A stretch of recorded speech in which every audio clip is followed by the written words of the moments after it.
Bonjour tout le monde. La séance qui est filmée aujourd'hui est une séance un peu particulière. Elle vient à un moment donné où il y a une sorte de distance sociale, mais cette distance nous permet quand même de faire passer des choses, et de redire certaines choses. J'ai eu l'occasion de travailler sur le XXe siècle, sur sa complexité, mais avec vous, je m'adresse à mes étudiants, on s'est arrêté sur une partie qui est restée en suspens, et c'est celle-là que je vais aborder aujourd'hui. Mais avant de l'aborder, je voudrais faire un récapitulatif, ça sert toujours à quelque chose, un récapitulatif. D'ailleurs, parfois, on ne fait que répéter les choses, mais comme dit André Gide, je répète les choses, mais puisque personne n'entend rien, ça veut dire qu'il y a toujours la nécessité, la courtoisie de redire les choses, de faire revenir les choses pour que les choses soient compréhensibles ou tout simplement pour qu'elles soient peut-être un objet de sensibilité et d'écoute attentive. Donc, je vais faire un récapitulatif, comme vous le savez. Je ne fais que reparler des évidences. Ce cours est un cours sur le XXe siècle. Et on sait que le XXe siècle est un siècle complexe. Parce qu'il y a des siècles qui s'imposent par des grands événements, par des continuités particulières ou des ruptures particulières, ou par des caractères saillants, qui sont proéminents, c'est-à-dire qui s'imposent d'elles-mêmes, d'eux-mêmes. Comme le XVIIIe siècle avec les Lumières, comme le XIXe siècle avec certains mouvements de positivisme, avec le romantisme, etc. Le XXe siècle, c'est autre chose. C'est pour ça que c'est très difficile d'en parler, parce qu'il y a beaucoup de mutations idéologiques, beaucoup de violences historiques, en même temps, à côté, c'est ce dont j'ai parlé pendant plusieurs mois, il y a un phénomène de la dualité. Il y a à la fois la chose et son contraire. Il y a des moments de guerre, mais il y a en même temps développement des sciences humaines, des développements du progrès, la naissance forte et puissante de l'état de droit. Et puis, le phénomène des avant-gardes, dont je vais parler dans un moment. Donc il y a le choc des événements. Je ne vais pas revenir en détail sur toutes les choses, mais simplement rappeler quelques éléments qui vont me permettre d'aller vers le contenu, le vrai contenu de la séance d'aujourd'hui. Une séance distante, alors qu'on était dans la proximité il y a quelque temps. Donc il y a d'abord le choc des événements.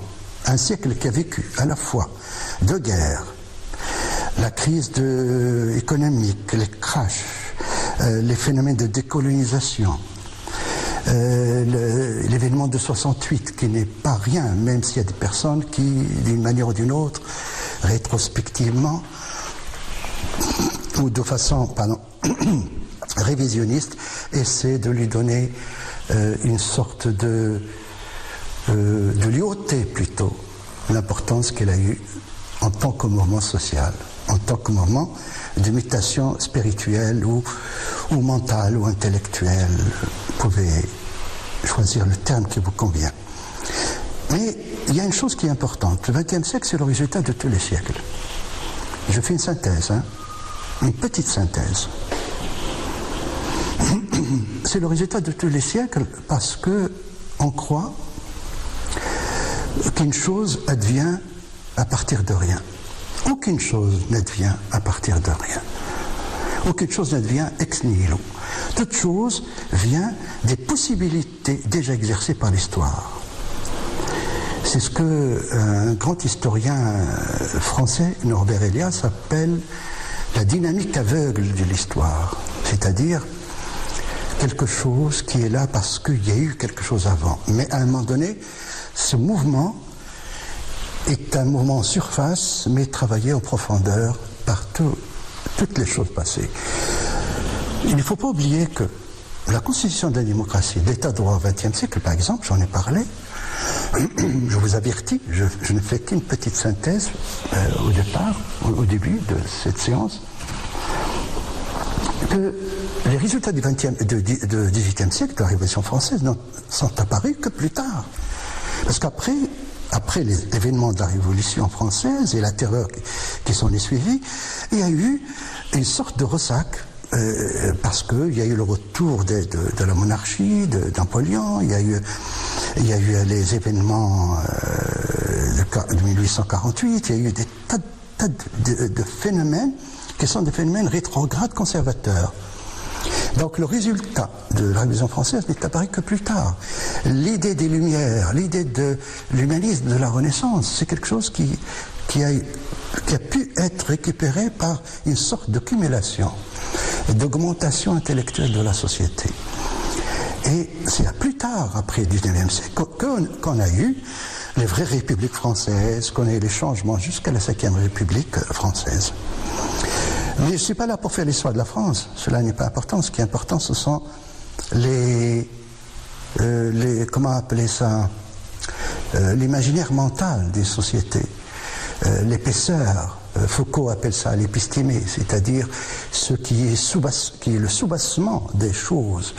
S'il y a eu la psychanalyse, je vais en parler tout à l'heure, s'il y a eu le développement de la psychanalyse, s'il y a eu l'état de droit, s'il y a eu les changements par rapport à la place de la femme dans la société, s'il y a eu les grandes avant-gardes, c'est parce qu'il y a eu une histoire avant. C'est pour ça, j'ouvre une parenthèse comme d'habitude, je ne vais pas oublier mes habitudes, c'est qu'on croit dans le monde arabe qu'il suffit d'une chose pour que les choses changent. Une chose est le résultat d'accumulation d'un ensemble de choses. C'est ce qu'on a fait avant qui peut aider à faire ce qu'on peut faire aujourd'hui. Donc il y a eu un phénomène, une évolution, quelque chose de puissant. C'est pour ça que j'aime beaucoup l'expression de Norbert Elias lorsqu'il dit, lorsqu'il parle de la dynamique aveugle de l'histoire. Ce que certains n'aiment pas beaucoup, comme les marxistes, parce qu'ils croient que l'homme peut changer l'histoire. L'homme ne change pas vraiment l'histoire. Ce sont tous les hommes qui peuvent changer l'histoire, dans le sens où il y a l'accumulation des choses. Bien sûr, il y a eu la révolution russe. Je vais en parler, peut-être je vais en parler par rapport au totalitarisme. En contraste avec l'état de droit, on croit qu'une rupture suffit pour faire quelque chose. Non, une rupture ne fait qu'installer un autre type de pouvoir, même si l'idéal est louable et noble. D'ailleurs, comme dit Todorov, parfois la noblesse des fins ne peut pas justifier la bassesse des moyens. C'est-à-dire la révolution sanguinaire pour arriver à un état juste, etc. Ce n'est pas possible. Un état juste doit être fait dans la civilité avec l'accord commun. Avec l'accord commun, ce mot vient à point. Pourquoi ? Parce que, justement, tout a évolué vers l'état de droit. Et l'état de droit, quoi qu'on dise dans le monde entier aujourd'hui, c'est la sauvegarde de la société, qu'elle soit française, européenne ou africaine, maghrébine, etc. Pourquoi ? Parce que l'état de droit, il est fondé sur le nous, il n'est pas fondé sur le je. L'état personnalisé, que ce soit une dictature ou une monarchie arbitraire, je dis une monarchie arbitraire, ou je ne sais quoi, le fascisme, est fondé en principe sur l'exercice d'un droit personnalisé contre la possibilité d'un collectif, mais un collectif démocratique. L'état de droit, il permet au moins, il garantit l'individualité. Il garantit les possibles de la société, la diversité, si vous voulez, la multiplicité. C'est ce qu'on appelle l'état intégrateur. L'état intégrateur est important parce qu'il intègre les individus dans leur particularité, leur spécificité. Et on évolue vers ça. Depuis la Troisième République, avec la généralisation, même avant d'ailleurs, avec la fin du 19e, avec Jules Ferry, avec la généralisation de l'enseignement, etc., c'est la recherche d'un autre état de la société où on peut répondre à des impératifs qui ont été dictés par la philosophie des Lumières, de toute façon. Quelqu'un que j'aime beaucoup, c'est Condorcet, quand il dit « le progrès, c'est pour tout le monde ». Même si aujourd'hui, dans le monde, on voit que le progrès n'est pas pour tout le monde. Pourquoi? Parce qu'il y a une répartition des forces, des richesses qui est différente, etc. Mais ça, c'est un autre problème. Mais n'empêche qu'il y a derrière tout ça quelque chose d'important. Et ce qui est important, c'est à la fois la primauté de l'individu et puis la chose fondamentale, la sécularisation de la société. Qu'est-ce que ça veut dire la sécularisation de la société? Nous, dans le monde arabe islamique, on a peur de ce mot. Pourquoi? Parce qu'on croit que c'est la négation de la religion. C'est pas la négation de la religion, non. La religion doit avoir un autre statut et la société doit en avoir un autre. La sécularité dans laquelle nous sommes d'une manière ou d'une autre, parce qu'il y a le progrès, parce qu'il y a le libéralisme, parce qu'il y a la circulation des marchandises, parce qu'il y a la circulation des biens, parce qu'il y a la modernité, les techniques, les technologies, etc. Mais par rapport à la France, au XXe siècle, pour revenir au sujet, de temps en temps je vais faire des petites digressions comme à mon habitude, c'est que la sécularisation veut dire la sortie de la tradition autoritaire. Comme vous voyez derrière le tableau, où il y a quelques éléments qui guident un peu, qui orientent mon propos. Il n'y a pas tous les éléments qui orientent mon propos, il y en a quelques-uns, parce que je ne peux pas écrire tout sur le tableau. Donc il y a une sortie de la tradition autoritaire, pas la tradition humaine, la tradition, ce qu'on appelle en anthropologie l'éthos des sociétés, c'est-à-dire la manière d'être, la manière de vivre, le rapport au temps, les cultures, tout ça c'est quelque chose qui est contenu bien entendu dans une permanence incroyable. Mais la tradition autoritaire c'est autre chose. C'est le verrouillage de la société au nom de Dieu, au nom d'un magistère politique, au nom d'un ensemble de choses. Sortir de la tradition autoritaire, c'est fabriquer du social. Fabriquer du social, c'est en faire un objectif qui n'est pas forcément humaniste ou autre citoyen ou lié aux droits de l'homme, etc. Mais non, c'est quelque chose qui est fondamental dans la manière de respecter à la fois le droit et la liberté, le devoir et le droit. C'est-à-dire, en tant qu'individu, personne n'a demandé d'être là. Et quand je suis là, on travaille, on a des devoirs, mais on a aussi des droits. Ces droits, c'est quoi? C'est pas simplement la liberté, c'est la possibilité d'être dans une capacité de vie, la capacité d'être humaine. L'important, c'est pas de donner forcément uniquement la liberté ou le vote pendant les élections, c'est de pouvoir donner aux personnes la possibilité d'une vie normale. Cette vie normale, c'est quelque chose qui a été, je crois, parmi les grands objectifs de l'état de droit, de la sécularisation, de la primauté de l'individu. Avec à côté, là je fais une synthèse, je le rappelle, avec à côté les utopies meurtrières. Alors, c'est quoi une utopie meurtrière? J'ai eu l'occasion d'en parler longuement.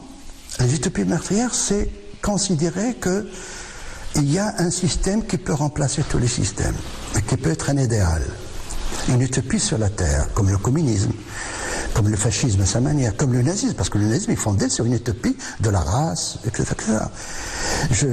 En Indochine, avant, en Chine, dans certains pays africains, arabes n'en parlons pas, ça va de soi. Dans le monde arabe, il n'y a pas d'utopie.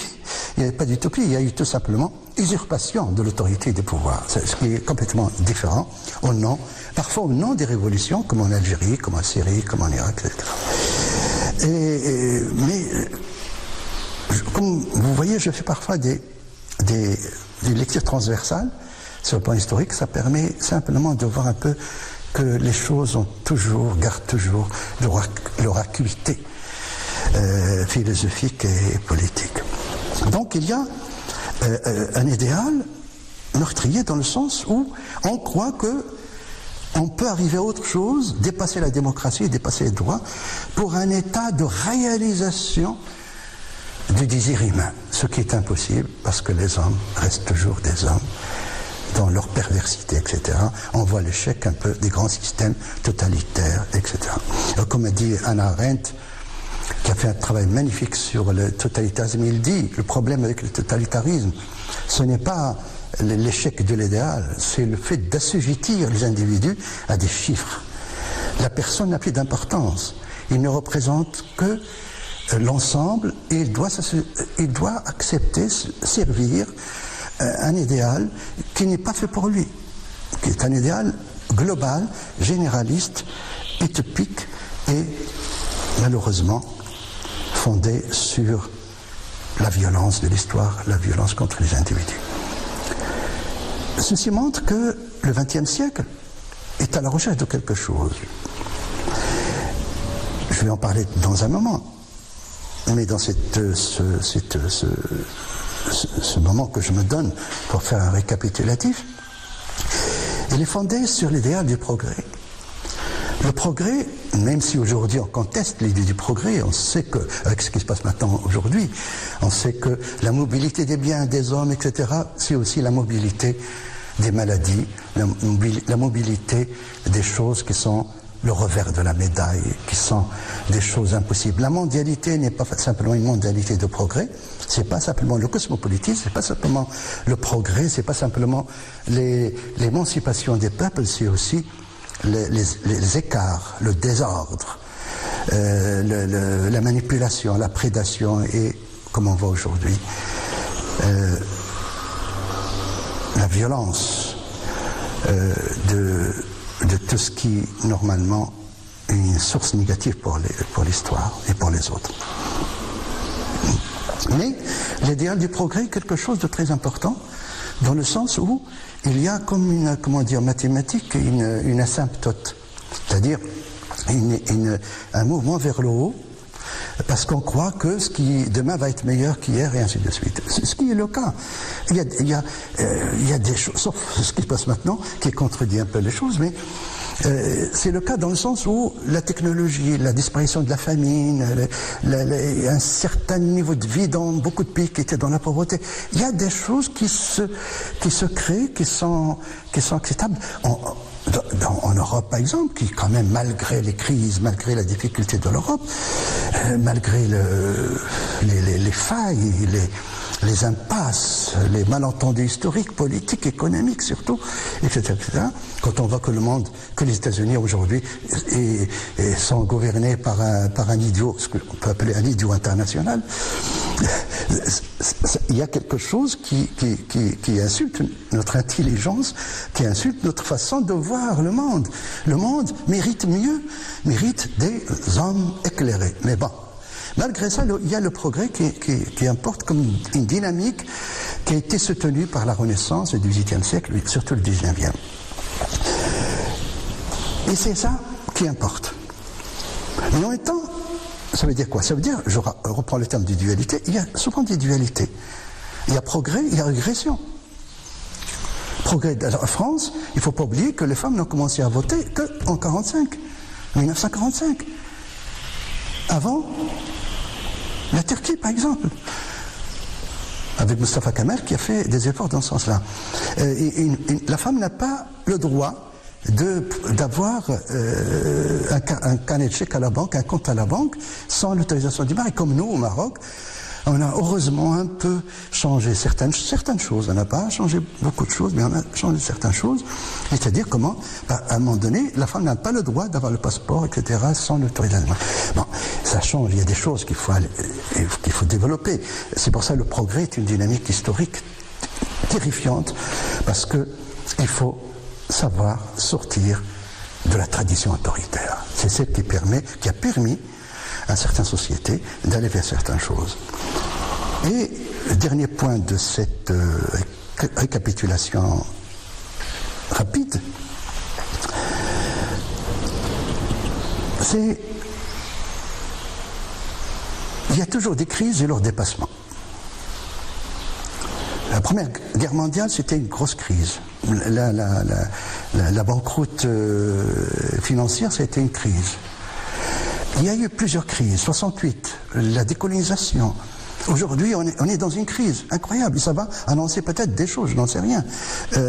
Et ainsi de suite. Il y a toujours une crise et le dépassement de la crise. C'est-à-dire que finalement, malgré la partie, je parle de la France et de l'Europe, surtout la France, puisque c'est l'histoire des idées liées à la France, il y a eu bien sûr ce qu'on appelle économiquement les années glorieuses, c'est-à-dire après la Deuxième Guerre mondiale jusqu'au choc pétrolier, il y a eu une période, il n'y a pas de guerre, mais jusqu'à maintenant d'ailleurs, pas de guerre, sauf quelques relents impériaux, impérialistes de la Russie par rapport aux pays, etc.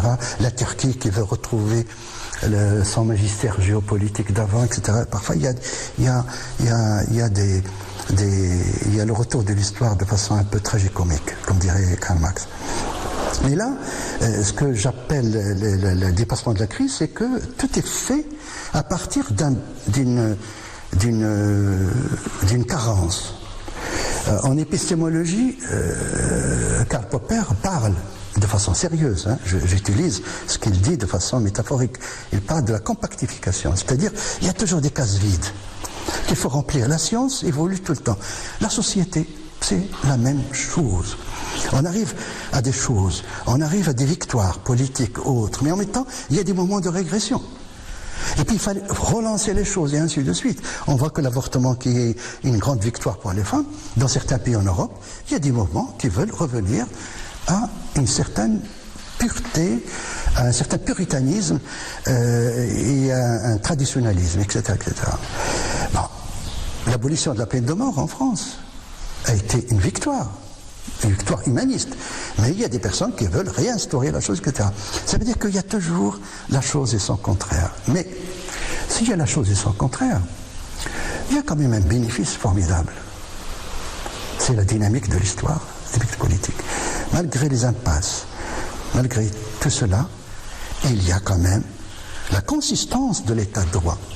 Je donne un exemple, en comparaison avec le monde arabe. Quand on a détruit l'Irak et la Libye, par exemple, parce qu'on les a détruites, ce sont des pays qui ont été détruits pour des raisons politiques, mais finalement, ce n'est pas forcément des raisons de droits de l'homme. Toutes les sociétés ont été détruites. Pourquoi ? Parce que tout est fondé sur un personnage qui est vertical et une société qui n'a pas été composée selon l'état de droit. En France, aujourd'hui, s'il y a un coup d'État, s'il y a quelque chose, vous croyez que toute la France va tomber ? Il ne va pas tomber. Pourquoi ? Parce qu'il y a la force de la Constitution, il y a l'état de droit, il y a l'idéal de la contradiction, il y a la dynamique de l'histoire, il y a la pluralité, il y a un ensemble de choses qui règlent à la fois l'ordre et le désordre. Comme dit Paul Valéry, il y a deux choses qui menacent le monde, c'est l'ordre et le désordre. Et il y a des sociétés qui ont cette capacité, en raison de leur histoire, en raison du cumul, en raison de cette puissance que possède la société pour se construire elle-même, pour se composer elle-même, pour se donner des règles, pour se donner une civilité. Et en citant tout à l'heure Norbert Elias, je vais le citer encore une dernière fois, il a fait dans un livre très intéressant, je crois, Les mœurs de la société, une chose comme ça, il a dynamique de l'histoire. Il a fait un travail super où il a dit que au 16e siècle, 17e, 18e, il y avait une façon de vivre. Il ne parle pas de l'aristocratie, qui a ses règles intérieures, qui a son microclimat, comme on dit aujourd'hui. Mais il parle de comment la société, petit à petit, se corrige elle-même, s'organise, où il y a la civilité, où il y a la transformation des mœurs, etc. Donc la France, c'est le résultat d'un ensemble de choses qui permettent, tout simplement à partir de l'idéal du progrès, de la force de l'individu, de l'état de droit, de constituer une structure qui est fondée sur la place du sujet dans une société, mais aussi la place de l'État comme un État intégrateur qui protège l'ensemble au nom de l'ensemble.